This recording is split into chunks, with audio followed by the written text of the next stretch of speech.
আমি সাইদুল ইসলাম, আমি এখানে স্যার লিখতেছি হাটে পাশে এখানে মনপুরে।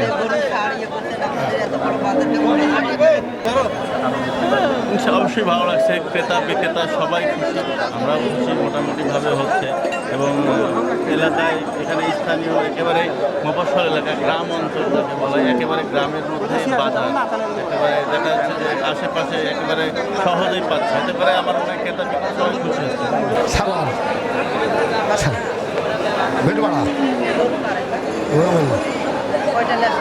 পাঁচটা পাঁচটায় আছে। এটা চাচ্ছি 90, এটা চাচ্ছি 85। আমার নাম রাজু, বাসা হলো মোহনপুরে। খাসি নিয়ে এসছি দুইটা, একটা বিক্রি হয়েছে আর একটা পানি। একটু ছোট ওটা, এটা কত থাকছে? এটা বিক্রি হয়ে গেছে। কত দেবে? 40,000 দিয়ে। 44,000। জি। আর আগেরটা কত দেবে? ওটা বিক্রি হয়নি, ওটা দাম হচ্ছে। আপনি কখন আসছেন? আসছি 1 ঘন্টা হলো। এত তাড়াতাড়ি বিক্রি হয়ে গেল? জি, খাসি বড় তো, চাহিদা।